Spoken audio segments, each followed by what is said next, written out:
Beloved brothers and sisters, I thank God for this great privilege to share God's holy word at this very special ICMDA South Asia conference.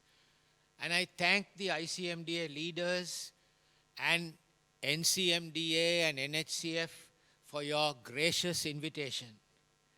The theme of this conference is men and women like the tribe of Issachar who understood the times and knew what Israel should do. These verses are in the context of the building up of David's wonderful army from 1 Chronicles chapter 11 to 16, and also we find 2 Samuel chapter 5 to 7. It's a very fascinating portion.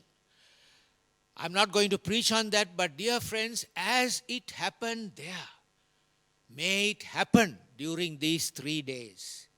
We will come together to crown Jesus as Lord of healthcare in South Asia. We will pledge our allegiance to Him. Jesus will renew His covenant with us, and we will renew our covenant with Him. And then together we will go to those citadels and fortresses where Satan and self has kept us and our fellowships and healthcare in bondage. And we will restore, as David defeated the Jebusites and took Jerusalem back, which should have been done 400 years earlier. Then we will fight the strategic battles and see the master of breakthroughs, Yahweh Sabaoth, bringing great victories. And day by day, the army of God in healthcare will increase as David's army increased. And this army will have both warriors and strategists like the men of the tribe of Issachar working together, prophets and teachers, old and young, all together. And we will come, as it says in the end of 1 Chronicles chapter 12, with one heart and one mind to make Jesus Christ the Lord of healthcare. And then the crowning moment will bring the ark of God together back into healthcare. The presence of God, the precepts of God, the purity of God, the principles of God, but above all, the person of God back into healthcare. And like David, we'll have that mindset to say, I will not give sleep to my eyes. I will not go into the chambers of my house until I have found a place for the Lord, a dwelling place for the Lord God of Jacob in healthcare. Is that our mindset? And in the 3 messages that I hope to give, we will be looking at John's Gospel because we are in a crucial hour. We have to understand the times. In this crucial hour, in all 3 of these passages, Jesus says, the hour has come. So let's bow for a word of prayer. O Lord, soak us in your love. Let us be sourced and soaked and supplied and satisfied by you.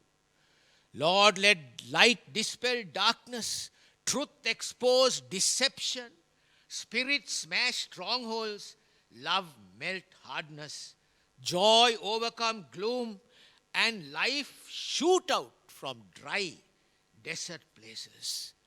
We cry to you not just for the exposition of the word, but for the exposition of the living word, Jesus. And we say together with those Greeks, Lord, we want to see Jesus. Holy Spirit, shine your light on Jesus and then into our hearts. In Jesus' name, amen. Dear friends, the Bible passage that we are going to look at today is John 12, verse 20 to 26. The first of the 3 messages that I hope to share. The theme, Father, glorify your name in this crisis hour. It is the final week of the life of Jesus. And dramatic things have happened. Lazarus was raised from the dead. Mary has poured her alabaster treasure at the feet of Jesus. The triumphal entry took place. And the priests, chief priests and Pharisees were saying, look, the whole world has gone after him. There was messianic excitement. And as if in response to their words, John begins verse 20 and says, some Greeks came saying, we want to see Jesus. This incident has a very ordinary beginning, yet it is a vital strategic turning point in the life of Jesus. The Father speaks to Jesus in an audible voice. Jesus comes out with 7 profound statements. Jesus gets agitated. At the end of this incident, Jesus goes and hides himself. That's the end of his public ministry.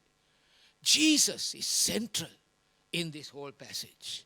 And we see 2 plans. Satan's plan to destroy Jesus, God's plan of salvation, both moving together to one point.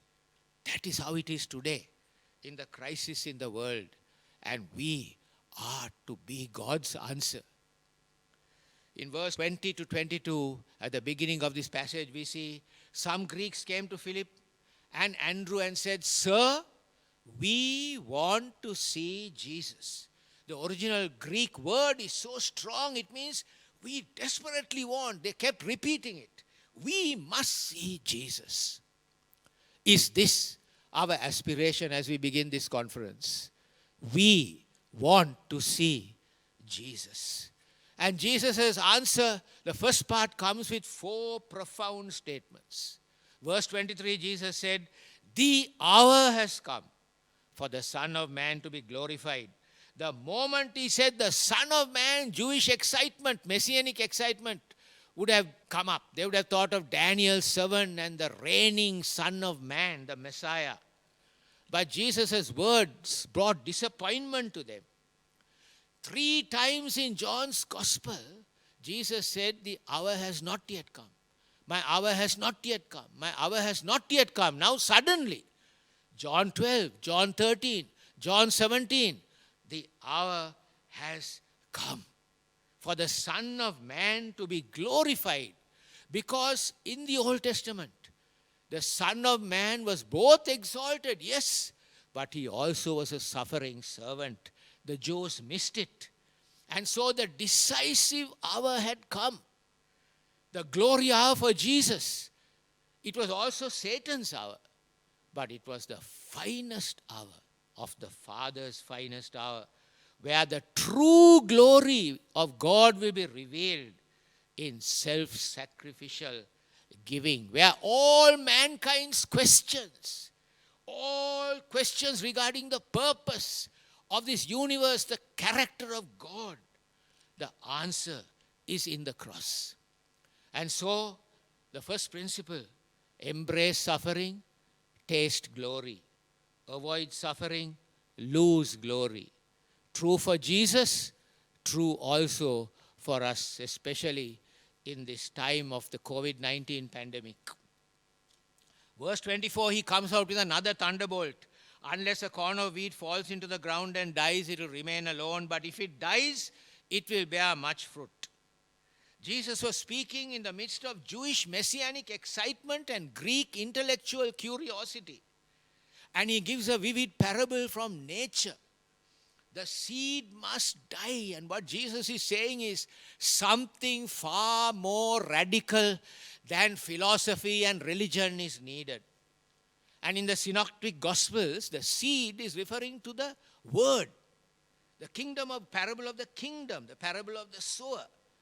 But Jesus is the presence of the kingdom. And he himself is this giant germinating seed. And through his death, the harvest of all nations will come. This is scandalous to the Jews. This is absurd to the Greeks. But dear brothers and sisters, here is the blazing center of the glory of God that Jesus is not only enunciating, but embodying. The dying seed, the germinator through whom billions of people would come into this world. If this is true for the original seed, it is true also for those seeds who have been born from him, born from above. The same DNA is in us. We too must go the same way. Death is the gateway to life. A great missionary in Tinnavelli said, of all plans ensuring success, the most important one is, except a corn of wheat fall into the ground and die, it will abide alone. But if it die, it will bear much fruit. And another missionary added, what the ground supplies to the seed is not the rapture of welcome, but a quiet place to fall and die. South Asian health fields provide ample opportunities for us to fall and die and see fruit for God. And then we come to verse 25, and Jesus is piling on further truth. Now he says that this, he interprets verse 24. He says that if we are to follow in his same path, his death for our salvation and his design for our imitation are both important. And so he says, he who loves his life will lose it. He who hates his life in this world will save it. This is radical, revolutionary, no ambiguity at all. And what Jesus is saying is he's restating verse 24. He is not saying become haters of life or despise the good things. There are two different words used. What he meant is, you hate your ego, then you will find eternal life. You try to save your ego and your self-centeredness, you will lose eternal life. Because if we hold on to our idols more than eternal life, we will lose the true purpose of life, because the idols will never allow us to live for eternal purposes. So in this verse we see the theology of risk and the magnificent recklessness of love, pouring out our lives, losing it and finding it. Praise God. Verse 26, another startling statement. If anyone serves me, he must follow me, and where I am, my servant will be. If anyone serves me, him my Father will honor. It is not simply self-surrender here that he's talking about.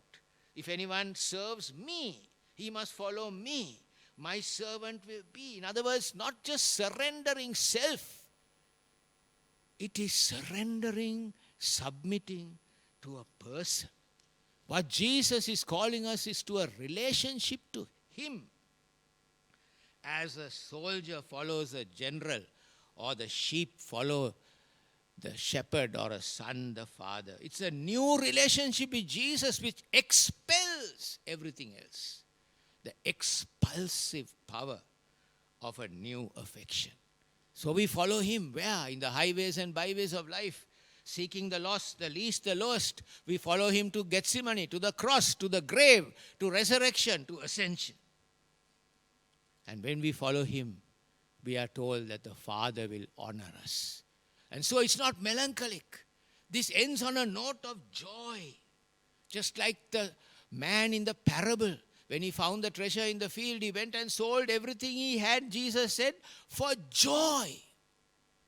Because he has found the pearl of great price. This joy will be a ballast in our boats.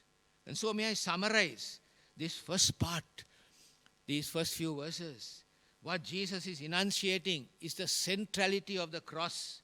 He hammers 4 nails of truth, thunderbolts, right through our flesh, but he hammers it with love.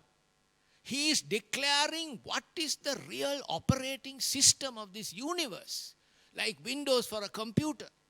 This is the system of self-giving that is in the heart of the Trinity, that is in the whole universe. It's true for Jesus, it's true for us. Following Christ is a series of choices we make.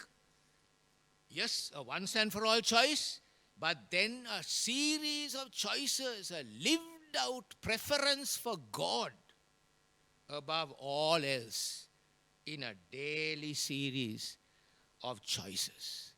The corn of wheat had 2 options. It could remain unbroken, unbruised, but then end in futility. And if we do that, we will never fulfill the potential and purpose of our lives. How many wasted lives and wasted years we find in our lives, dear friends. Whatever is outside the system of self-giving, dear friends, C.S. Lewis said, is simply and solely hell. Or we could choose, like the grain, to fall into the ground and die. The result is fruitfulness and flourishing and so on. And so we find the paradox of the theology of the cross here. The way up is down. To be first, you must be last. To be rich, become poor. To live, die. God's power is displayed through weakness. To rule, serve. Then we are in sync with the self-giving nature of the universe. Oh, dear friends, we settle for earthly happiness when we are offered a glorious holiness. Why crave for the approval of the world? Why fear the scorn of the world? Suffering and self-giving bring honor to God. Sir, you say, I say, the Greeks said, we wish to see Jesus. Jesus has answered, this is the Jesus. Is this the Jesus you expected? Are you going to go away like Peter, like the disciples? Or like Peter say, Lord, to whom can we go? You have the words of eternal life. Secondly, dear friends, we come now to the central, vital portion of this awesome passage. And we have another great surprise in verse 27 to 29. Jesus said, now my soul is troubled or agitated. And what shall I say? Father, save me from this hour? No. For this very reason, I came to this hour. Father, glorify your name. And then a voice came from heaven. It was the Father's voice. I have glorified it, and I will glorify it again. What precious, penetrating words these are. 3 times in John's Gospel, John 11, John 12 in this incident, and John 13, Jesus got agitated. The word means to be shaken up, to be stirred up, to be tossed, storm-tossed and agitated and troubled. And the verb connotes that it was a constant turmoil. He carried this in his heart. But the climax came here in John 12 and at Gethsemane. And this story is really John's Gethsemane. But why did Jesus get so agitated? There are 2 possible reasons. The first is very clear. Like in Gethsemane, Jesus began to see what he would have to go through in order to bring salvation. The wrath of God, the judgment of God, that cup being forsaken of God. He began to see what it was to become the sin bearer. And in his humanity, he shrank from it. But there is a second possibility in this passage, which I first read from Reverend E. Stanley Jones, who was a missionary in India for 50 years. A Methodist missionary. And the moment I read it, my heart was stirred. And the whole passage suddenly came alight. This obscure passage became alive to me. It's not in the text, but Stanley Jones surmised that this could have been the reason. These Greeks were worshippers of Jehovah. They had come to the Passover feast. They were attracted to the young rabbi and his teachings, but they heard that the Jews were plotting to kill him, and maybe they thought, like Judas thought about Mary's alabaster treasure, what a waste. Let's offer him an alternative to this crucifixion. Let's offer him a chair of philosophy in Athens. Greek is the international language, Jesus. Greece is the seat of philosophy. These Jews are trying to kill you. Why should you die here so young? You come over to Athens. We'll make you the professor of philosophy, and your teachings can spread throughout all the world. They might have been sincere, but it was a subtle, seductive, satanic substitution to the cross, a plan hatched in hell. Athens and glory, or Jerusalem and the cross. Our blood must boil as we see this, and Jesus saw it very clearly. He knew the agonies to come, but only for a moment did he get agitated. And he came out with those resounding words, Father, what shall I say? He brought it to his Father. Save me from this hour. No, for this very reason I came to this hour. He referred the battle to headquarters, to get strength from Abba Father and from his beloved companion, the blessed Holy Spirit. This was the greatest battle of all time. The stakes were very high. All hell had broken loose. Friends, be 100% sure the Greeks will come to you and to me in different disguises. The same issue we will face. The stakes won't be so high, but nevertheless it will be high. Family, friends, colleagues, professors, even Christian leaders and pastors may try to stop us from the Calvary road. Some will do it out of love, sincerely. But Jesus' reply was so clear. It was a clear-cut, resounding no to Satan, and a clear-cut, resounding yes to the Father. What Jesus was saying, if we may paraphrase, Father, we planned this in eternity. I have come to the crowning moment of my life. Now am I to back off? No way. The destiny of all mankind depends on my decision here. So much is at stake. I will not turn from Calvary Road. Right through his life he said no, no, no, no to every offer of Satan. And we see two powerful principles here. One is refusing by faith, saying no by faith. May thousands of Christians in healthcare say these same resounding words. Friends, today we hear so much about receiving by faith, rightly so, but we hear too little about refusing by faith. Jesus clearly refused by faith. I love the way he refused Satan in the third temptation in the wilderness. Get behind me, Satan. The classical example of this is in Hebrews 11:24, where Moses by faith refused to be called the son of Pharaoh's daughter, choosing to suffer affliction with the people of God. What if he chose the other option of becoming Pharaoh? He would have been a mummy, some mummy in a pyramid now. But he chose this offer, this way. And he is the greatest man in the Old Testament, one of the greatest. May that zeal of the Lord of hosts bring an energetic, blazing, radiant, pure zeal into our lives, that we too could say a clear-cut, resounding no. And for every clear-cut, resounding no on earth, there will be a hallelujah chorus in heaven, as we saw in this story too. Secondly, Jesus is enunciating and embodying another principle. Saved not from this hour, but for this hour. He gave a clear-cut, resounding yes to God. No to Satan, yes to God. Unfortunately, today, even in Christian evangelical circles, we have an escapist philosophy.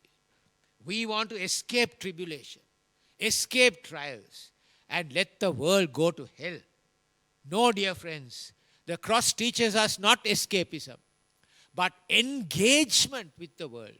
Yes, we are not of the world, but we are in the world. We are for the world, the people. Those people we are for. We are sent into the world.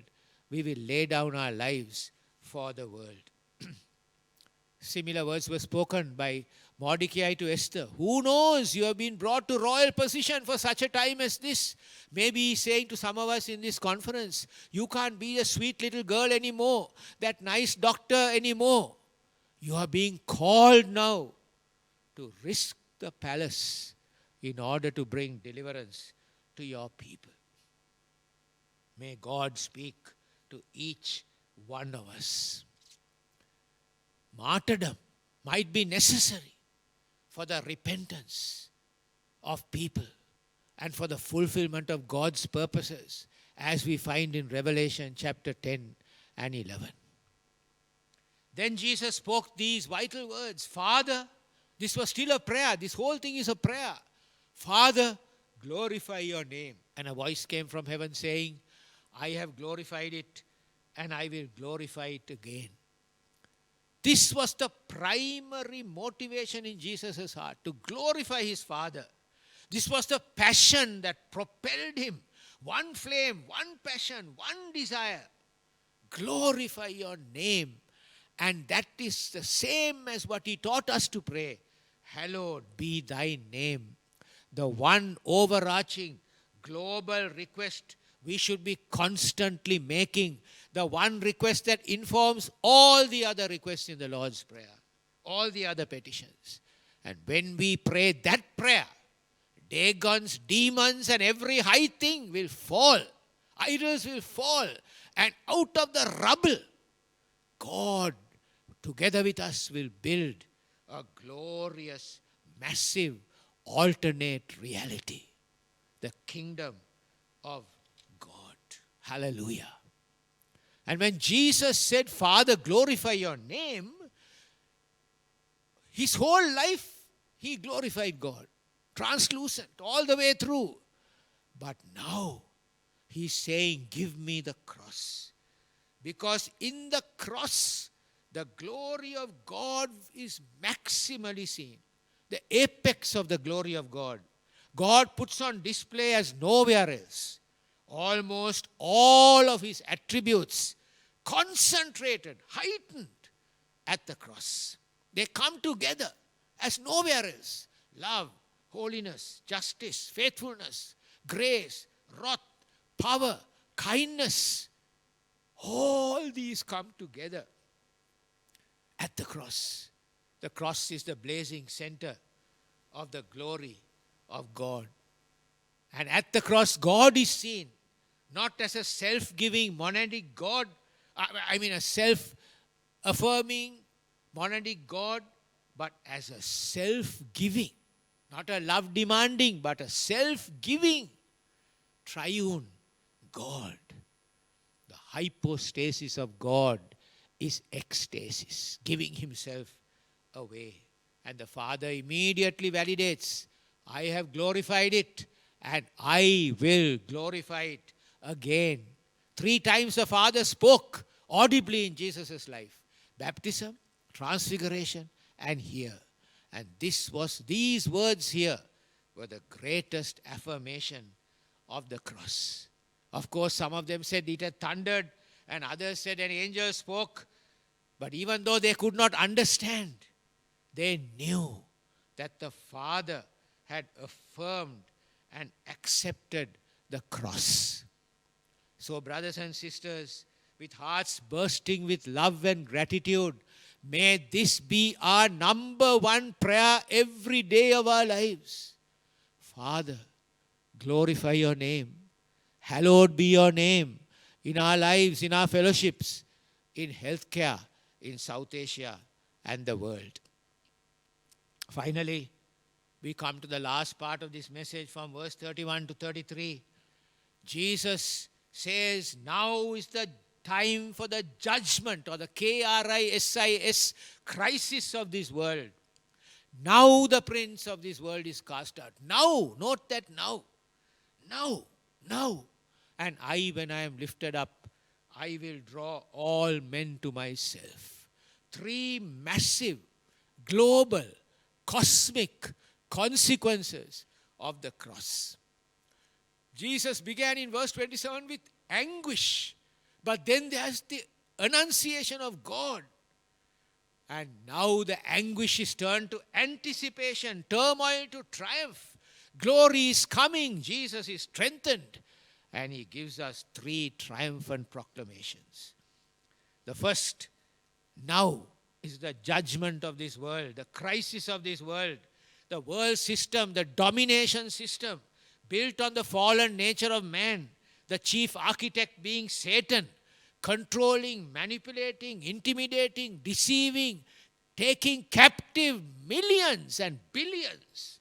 And even the church, like Samson asleep on the lap of Delilah, this world system. This false value system based on pomp and pageantry and pride and position. Judged at the cross. Sentence passed. Probation was there from the time of the fall of Adam and Eve. The world system was being on probation. But now the probation is over. What they did for Jesus on the cross, the sentence has been passed. But the sentence is culminated ultimately in Revelation 18 when we read those chilling words about Babylon. Never again, never again, never again. 6 times. And then it says Babylon's voice goes silent forever. Babylon's smoke rises up forever. Beloved friends, beware. I speak to myself of seeking a future in this world system. For there is no future in this world system. The only eternal future is to invest in the kingdom of God and in allegiance to the King of Kings. Secondly, the prince of this world is cast out. Through the cross there is an irrevocable, total, eternal defeat of Satan. In Genesis 3 we read the seed of the woman will crush the serpent's head. Satan will bruise him at the cross, but Jesus will crush his head at the cross. That is where it happened. At the cross, Satan was crushed, defeated, stripped, as it says in Colossians 2:15. He stripped principalities and powers. He rendered them powerless, making an open show of them, triumphing openly at the cross. All the things that Satan could hold us, the guilt of sin, the power of sin, the fear of death, the deception, the control, the manipulation, broken at the cross. The accuser of the brethren has been cast down. Yes, he is allowed to work in order to strengthen the muscles of the church. But he is a defeated foe. He cannot deceive the nations anymore. Sentence passed at the cross, but the consummation of this sentence is found in the book of Revelation. The cross is a mighty victory, so hidden in humiliation. It doesn't need the resurrection to complete it. It only needs the resurrection to vindicate the victory won at the cross. And so in Revelation 12:9 we read that great dragon, the serpent who deceived the whole world, was cast out. In Revelation 23, he was cast into the bottomless pit. In Revelation 20:10, he was cast forever into the lake of fire. That is the complete defeat of Satan. Thirdly, Jesus said, when I am lifted up from the earth, I will draw all men to myself. This he said, signifying by what death he would die. Jesus knew that he would be crucified, but the language here is deliberately ambiguous. In the fourth servant song, Isaiah 52:13, we read, behold my servant, he shall deal prudently. He shall be raised, lifted up, highly exalted. This is about the cross. The lifting to glory is brought into association with the cross. And the ambiguity of language fuses the two things into a glorious paradox. Yes, on the cross, he took the full judgment of God against sin. But now, he has been exalted to the highest place. The great paradox is that the very lifting up on the cross was the lifting up to glory and exaltation and for our Lord Jesus Christ. And then he said, if I am lifted up on the cross, I will draw all people to myself. The cross will be the magnet to draw people, not to a philosophy, not to a religion, not to a fellowship, not to a church, not to an escape ticket from hell to heaven alone, but to a relationship with Him. Redemption is there, yes, of course, but the goal is a relationship. As Jehovah said to the Israelites when they came out of Egypt in Exodus 19, I brought you out of Egypt. I carried you on eagle's wings, and I brought you to myself, and you are my treasured possession. But Jesus has brought a far greater exodus from sin, self, Satan, through the cross. And now the cross has become the center of all mankind, the blaze, the global meeting place with God. Greeks want to see Him. We all want to see Him. We will only really see Him when we see Him disappear, die, buried, then risen, then ascended, then exalted, and soon coming again. And the cross will draw all men to myself, not all men without distinction. Every tribe, tongue, people and nation, young, old, every type of worker in healthcare, no distinction. But not without exception. Many will reject the light, as the Jews did at the end of the story. Jesus gave them an option. Choose light or darkness. The light is here for a short time. But sad to say, many chose darkness. As Leslie Newbegin said, where Jesus renounced all worldly power and wisdom is the very place where all the scattered nations will come. Not all men without exception, but all men without distinction. This is the flag that is raised up at the place where God is made nothing. All the children of God are made one because we forsake our glory and seek the glory of the one true God. All our tuning forks are tuned to the one great tuning fork. Automatically we get tuned to one another. So what should our message be? What should our boast be? What should our lifestyle be?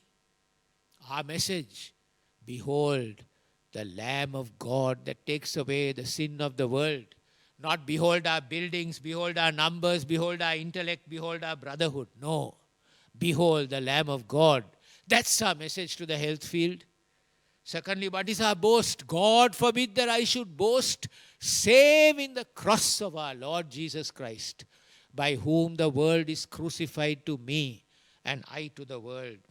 What is our lifestyle? We think a politically correct, intellectual, rich, large fellowship or church with fine worldly management structures will draw all men to Himself. We are sadly mistaken. A suffering fellowship or church preaching a suffering Savior will draw all men to Himself. For we preach best about the cross from the cross. There is one other thing that I want to share before I close. John 12 is a turning point in the book of John. John 1 to 11 is the book of signs or the book of glory. John 13 onwards, the book of His passion, of His death and resurrection. John 12 is a pivotal, central transition. And Jesus stands right in the middle of these two, book of glory, book of passion, and creates a crisis for each one of us. What we do will determine eternal destiny. Will we die with Him, exchange our agenda and goals for His? It will be far more exceedingly profitable for us to go with Him to the cross and then live in the newness of life. If we surrender to Him, we will discover life beyond our wildest imaginations. So today, at this conference, we see in this passage a crisis for the Greeks, a crisis for the disciples, a crisis for the world, a crisis for Satan, a crisis for the Jews, a crisis for Jesus, but a crisis for each one of us. It's not an exposition of the word that we have looked at.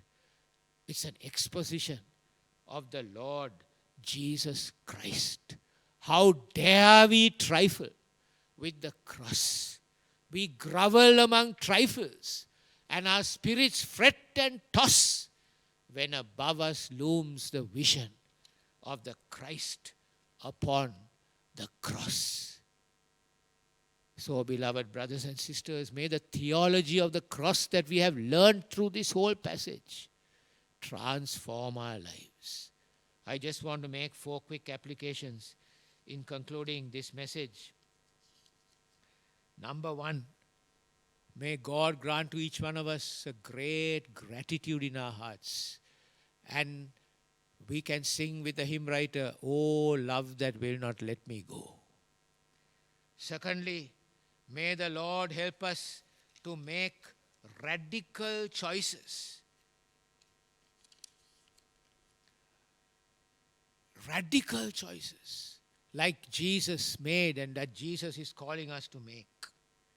Thirdly, can we arise as one man today, a cascade of God's people who will say together, "The hour has come for the Son of Man, for God to be glorified in healthcare. Arise, this is the final hour. Arise, ye soldiers of the cross." Can we join Jesus and pray, "Father, glorify your name.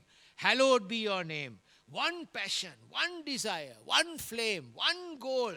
And out of all the rubble of the idols that fall from our lives, God will build a glorious, massive, alternate reality, the kingdom of God.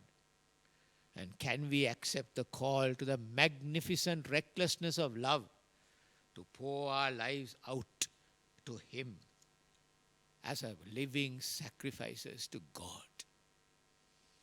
Father, what shall I say? Glorify, save me from this hour? No. For this very reason I came to this hour. Father, glorify your name. Can we make that our prayer? Shall we pray? So send I you to live your life's ambition, to die to dear desire, self will resign, to labor long and love where men revile you. So send I you to lose your life in mine. So send I you to hearts made hard by hatred, to eyes made blind because they will not see, to spend though it be blood, to spend and spare not. So send I you to taste of Calvary. As the Father has sent me, so send I you. And Lord, we join together in saying, Father, glorify your name in the health field of South Asia. In Jesus' name, Amen.